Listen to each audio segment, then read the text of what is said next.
आपको मज़ीद क्लियर हो जाए। तो डियर स्टूडेंट, आज हम पढ़ने जा रहे हैं इसकी third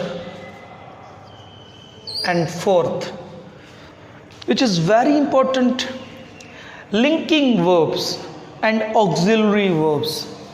it is little bit difficult pronunciation. इसको हम ऑक्सिलरी कहते हैं। क्या कहते हैं? Auxiliary. And it is little bit easy to pronounce linking verb. Linking verb क्या होता है? जो लिंक करता है। ज़रा समझें, यानी ये बजाते खुद इतना बड़ा काम कोई नहीं कर रहा, ये जस्ट दो चीज़ों का आपस में क्या कर रहा है? लिंक कर रहा है, जोड़ रहा है। फॉर एग्जांपल, मैं छोटी सी एग्जांपल देता हूँ आपको कि एक तरफ मेन वर्ब है। मेन वर्ब क्या? खाता, पीता, दौड़ता, लिखता या रनिंग, गोइंग, ये सारे मेन वर्ब है ना। ये फर्स्ट फॉर्म, जिसकी first form, second form, third form होती है, वो मेन वर्ब होता है। मेन वर्ब और सब्जेक्ट के दरमियान लिंक पैदा करे, ये वो वर्ब है, यानी जो सब्जेक्ट और मेन वर्ब के दरमियान क्या करता है? लिंक पैदा करता है। That's why it is called linking verb. And इसको हम लिंकिंग वर्ब कहते हैं। ये लिंक कर रहा होता है, दो को आपस में मिलाता है। और there are only 5 linking verb in English language. It's very clear, just 5 linking verb हैं। इसके अलावा जहाँ पे भी मिक्स करके लिखा जाता है तो it is a wrong technique to demonstrate the verb. वो गलत तरीक़ाकार है, मैं उसको डिनाई नहीं कर रहा, तरतीब गलत दे दी जाती है। There are only 5 linking verb in English language and here I am going to write this 5 linking verb. वो 5 क्या हैं? पहले आप देख लें, वो आप जानते भी हैं। इज़, आर, एम, वाज, वर। कुछ लोग वेर पढ़ते हैं, ये वर है, ठीक है। ये 5 क्या डियर स्टूडेंट कहलाते हैं? Linking verb. अब इनका एक और नाम है हेल्पिंग वर्ब। अब ये 5 हेल्पिंग वर्ब भी डियर स्टूडेंट क्या कहलाते हैं?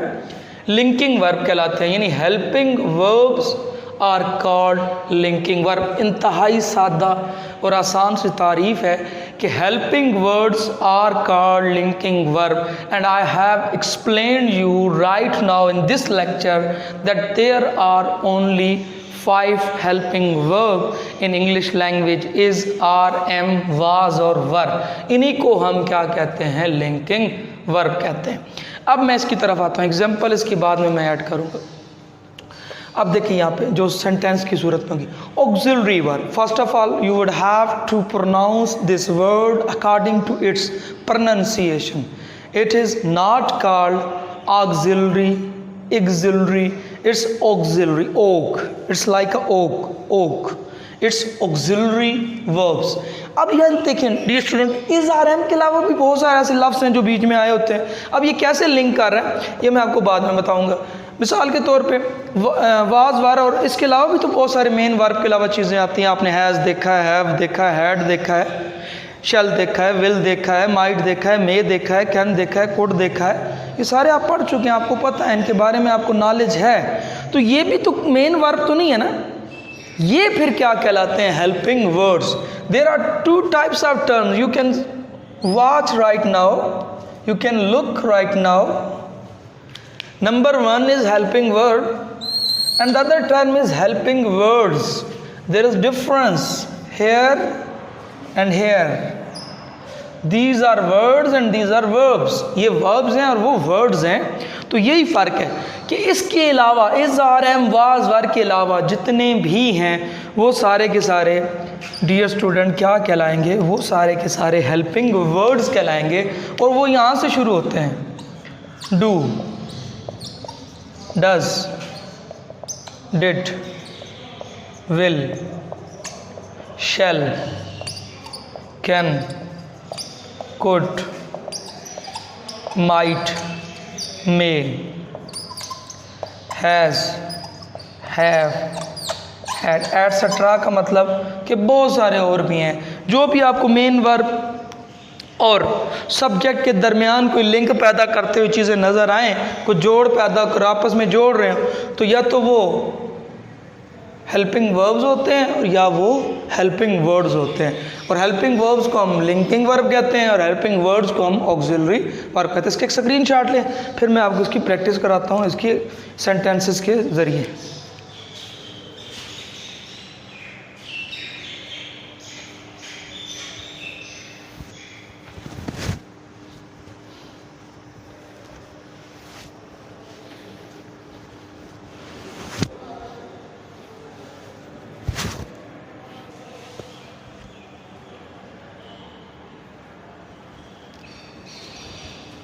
Dear student, I hope you would have taken the screenshot of it. So right now I am moving towards the examples which are related to linking verb and auxiliary verb. अब इसकी हम example sentence की सूरत में समझते हैं ताकि आपको ये अच्छे तरीके से समझ आ जाए। अब यहाँ पे गौर करें, आपने प्रेजेंट कंटिन्यूस पढ़ा हुआ है, he is writing a book. ज़रूरी नहीं है जहाँ पे इज़ आ रहा है माई वो लिंकिंग वर्ब, आपने देखना है कि वो subject he is my brother, तो इसके अंदर इज़ लिंकिंग वर्ब नहीं है, यहाँ पे मेन वर्ब है, he is my brother. Is आ रहा है, ज़रूरी नहीं है हमेशा लिंकिंग वर्ब हो, ये आपने देखना है। अब यहाँ पे देखें, डियर स्टूडेंट, राइट नाउ ये आपका क्या है, सब्जेक्ट है, ये आपका क्या है, मेन वर्ब है। अब जो मेन वर्ब और सब्जेक्ट के दरमियान ताल्लुक़ पैदा करे, या तो वो वर्ड होता है या वो वर्ब होता है। अब यहाँ पे इज़ आर एम क्या है, ये is are am was verb, ये क्या है, ये वर्ब्स हैं, तो ये आपका इज़ क्या बन गया, लिंकिंग वर्ब बन गया। नेक्स्ट,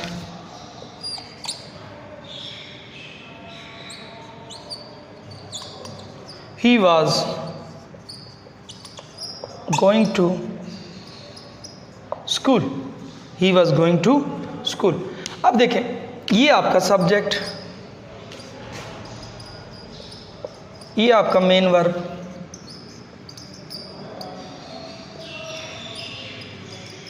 अब सब्जेक्ट और मेन वर्ब के दरमियान लिंक कौन पैदा कर रहा है, अगर आप गौर करें तो वाज पैदा कर रहा है, तो ये वाज आपका क्या हो गया,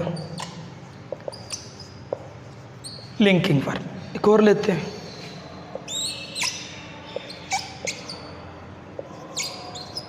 वी वर राइटिंग।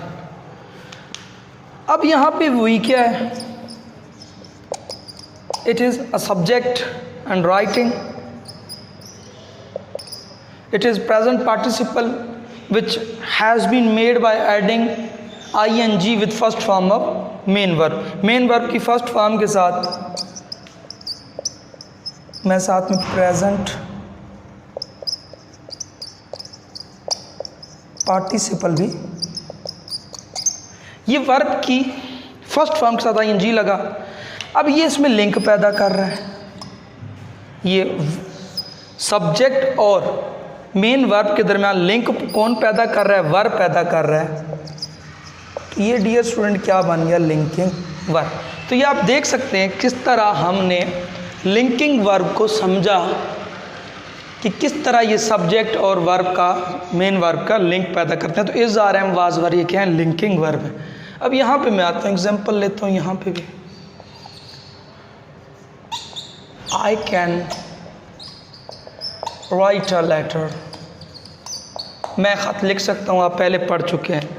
तो ये आपका सब्जेक्ट है, ये आपका मेन वर्ब है। मेन वर्ब वो होता है, मैं पहले बता चुका हूँ, जिसकी फॉर्म्स होती हैं, फर्स्ट फॉर्म, सेकंड फॉर्म और थर्ड फॉर्म। अब इन दोनों में लिंक कौन पैदा कर रहा है, कैन। और आपका कैन क्या बन गया बेटा, आपका लिंकिंग वर्ब बन गया। नेक्स्ट एक और एग्जांपल लेते हैं, he has written a letter, वो एक ख़त लिख चुका है, आपने नहीं पढ़ा लेकिन बस मैंने लिख दिया ताकि आपको क्लियर कर दूं। ये आपका सब्जेक्ट एंड दिस इज़, ये आपका क्या बन गया, मेन वर्ब की थर्ड फॉर्म है। अब इन दोनों के दरमियान यानी सब्जेक्ट और मेन वर्ब के दरमियान लिंक कौन पैदा कर रहा है? हैज़। तो ये आपका क्या तल्लुक पैदा कर रहा है। तो जब तल्लुक पैदा करते हैं वो दो ही होते हैं, या लिंकिंग वर्ब होते हैं या आपका ऑक्सिलरी वर्ब। देखिए यहाँ पे मैंने गलत लिख दिया, ये आपका ऑक्सिलरी वर्ब है। लिंकिंग वर्ब सिर्फ 5 है, is, are, am, was, were. इसकी last example, they do not write a letter. अब देखिए ये एग्जांपल प्रेजेंट इनडेफिनेट से ली गई है। ये आपका सब्जेक्ट, ये आपका मेन वर्ब। अब बीच में ताल्लुक कौन जोड़ रहा है? डू। तो डू इसके अंदर क्या है? हेल्पिंग वर्ड है, क्योंकि इज़, आर, एम, वाज, वर के अलावा जितने हेल्पिंग वर्ड, तो ये आपका जो हेल्पिंग वर्ड होता है उसको हम इंग्लिश लैंग्विस्टिक के अंदर या लिंग्विस्टिक के अंदर, इंग्लिश लैंग्वेज या लिंग्विस्टिक के अंदर ऑक्सिलरी वर्ब कहते हैं। इसका एक स्क्रीनशॉट ले लें डियर स्टूडेंट।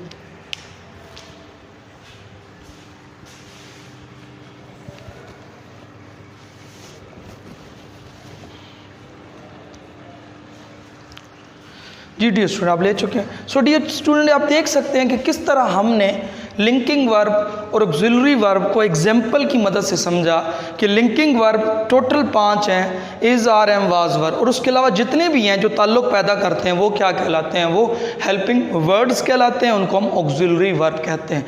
ये आपके 2 मेन टॉपिक थे, ये रिलेट कर रहे थे वर्ब से। तो इस वर्ब के हमने 2 मेन टॉपिक पढ़े जिसके अंदर हमने डिस्कस किया कि वर्ब क्या है और वर्ब की कौन सी काइंड है। सो अपना ख्याल रखिएगा, अपने घर वालों का ख्याल रखिएगा। शुक्रिया।